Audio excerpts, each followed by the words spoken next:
guys, my name is Joe Lane, and I'm from Morgantown, West Virginia, and this is my story. I grew up in Columbus, Ohio. I lived there until 8th grade. I always grew up in a Christian family with great Christian values, and always grew up going to church, and that's pretty much what I knew my whole life up until middle school. Always just been involved with ministries there and in youth groups there, and I came to Christ for what I knew. I asked Jesus into my heart in kindergarten, and I was always inviting my friends to youth group and stuff like that, and life was good. I wasn't exactly Mr. Popular in Ohio. I had a few good friends, but I didn't really care what people thought about me, and so life was, pretty normal in Ohio. I've always played sports. I played basketball, football, baseball, track, you name it. I've pretty much done it, and I love sports, and I just love competing. And but struggles hit once we hit 8th grade year. My dad ended up losing his job, and we weren't sure what direction our living was going to be, and we didn't think we'd have to move, but he ended up taking a job in West Virginia at West Virginia University. So we ended up having to pack up the summer after my 8th grade year and move on to Morgantown. And that was really hard at first. I didn't have very many friends. I pretty much sat. It's really hard after 8th grade year to move because you got the whole summer and you don't know anyone. And so I got really good at Guitar Hero. I got really good at Xbox.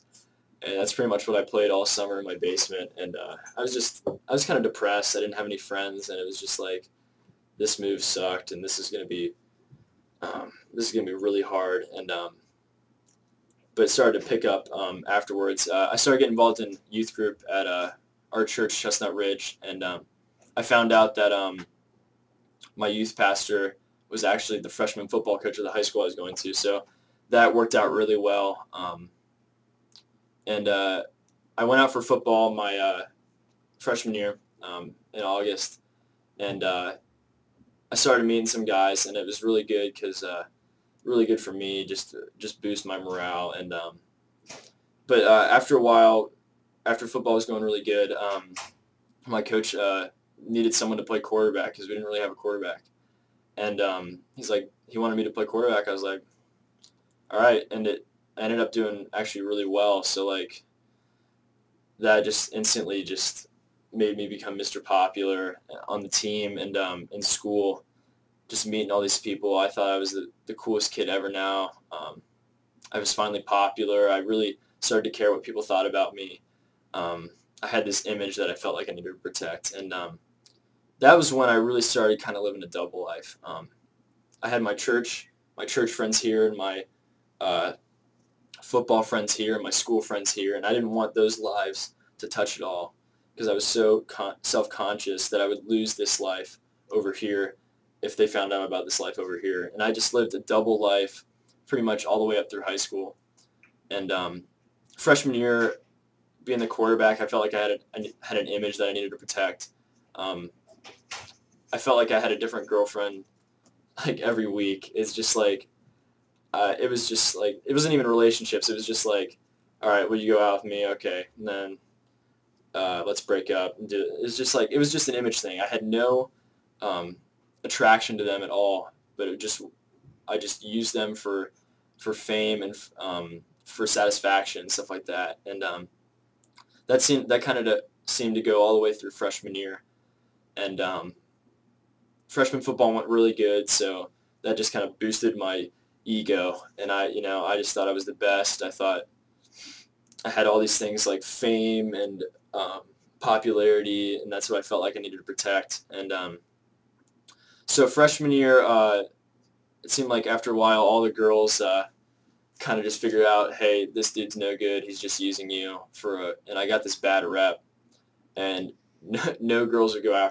out with me after a while, and it was just so hard, and I didn't realize how bad it was getting, and I almost kind of was like a little bit creepy, I guess, and I was just falling into this sin, into this lust, and all this stuff like that. And So sophomore year was a struggle to try. I felt like I needed a girlfriend. I always felt like I needed a girlfriend, and because I didn't have that satisfaction with girls as I did freshman year. And finally,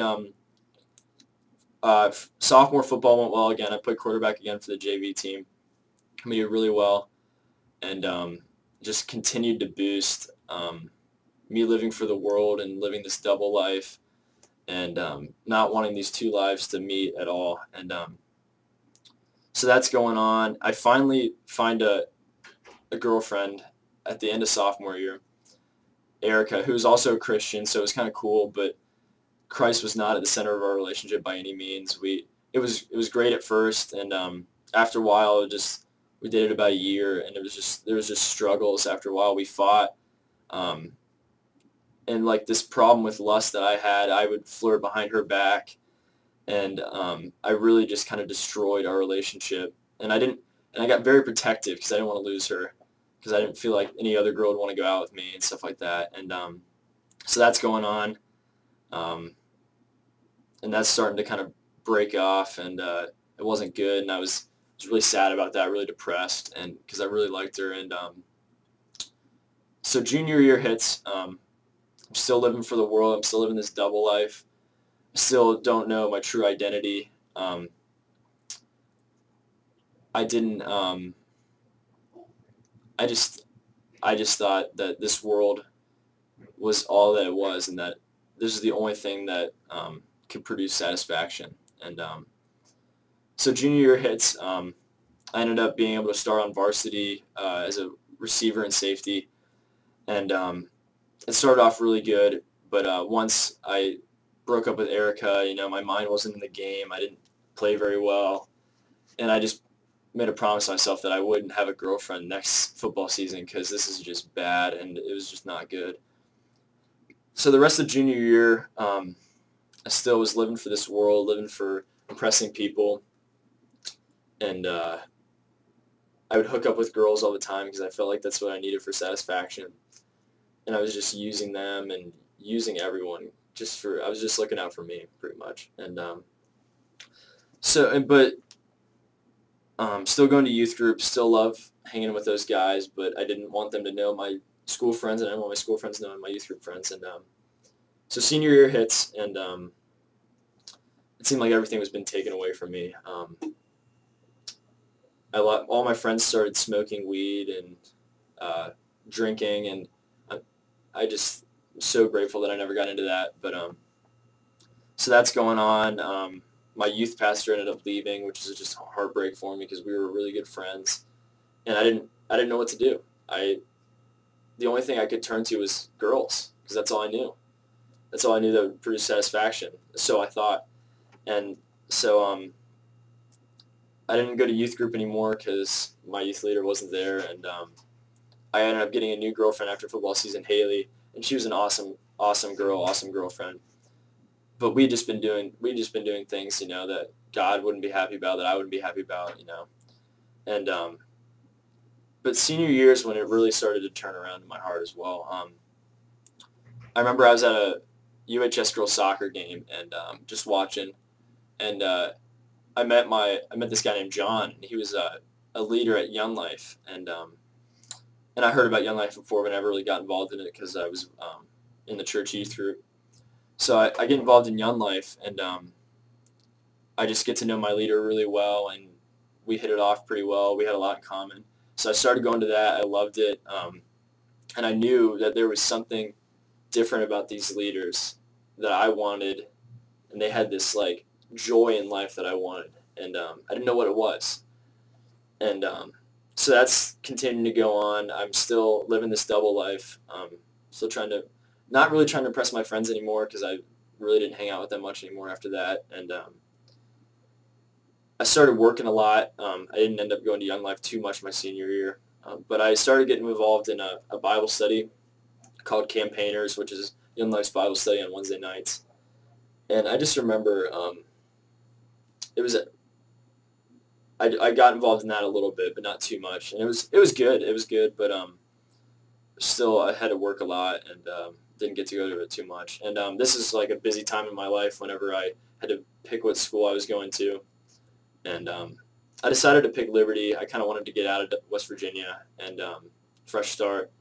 And Liberty is like the world's largest Christian university, so I felt like I could maybe change there and different stuff like that. Find God there. But I just always said, I'll change when I get to Liberty. Whenever I decided I was going to go there, and so that happened, and I chose what school I was going to. So I got a big pressure off my back, and but I was still just trying to figure out what to do, how to find true life and satisfaction. I was still doing stuff with my girlfriend and stuff like that. But I remember, I think it was right after I graduated, just one Wednesday night, I was still going to Campaigners, and we just talked about how a man cannot serve two masters. And I had a foot in this world, and I had a foot in youth group and in God, but I was on the fence. I needed to pick one or the other, and I knew I didn't want to pick the world anymore because I knew that it no longer produced satisfaction for me. And I truly realized that how much baggage I brought into the relationship, and the baggage was keeping me from experiencing true relationship with God. So that night I called up my girlfriend and I said, look, we can't continue to do this stuff we've been doing anymore. I'm sorry. And she was confused, and we ended up breaking up, and I had to get rid of so much baggage in my life. But ever since that day, when I rededicated my life to Christ, I haven't looked back. I haven't experienced this much joy in my whole life. I truly experienced a relationship with God. And so right after that, it's going well. I'm hanging out with like a lot of the Young Life friends. And my Young Life leader asked me, Joe, do you want to go to camp?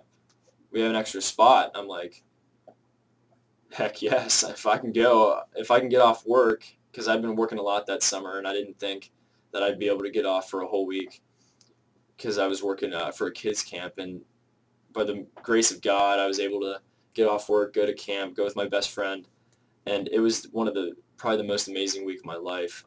Just truly just sitting out in Saranac, New York, just out on the lake, out in a kayak, and just seeing God's creation, and just seeing the love of Christ that these people had that I didn't have before, but now I do have. And it was just amazing to see so many of my friends come to know Christ, especially my best friend, Joe.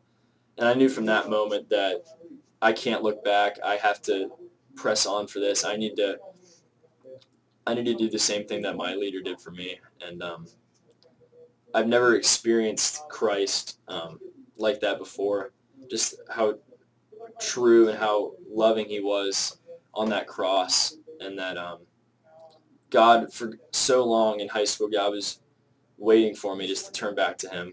And he never left me at any minute. And he had his hands ready to embrace me when I was willing to come back. And the message I'm trying to say today is, guys, God is not far from you. He wants to have a loving relationship with you if you will just turn to him and embrace him. He's here with arms wide open.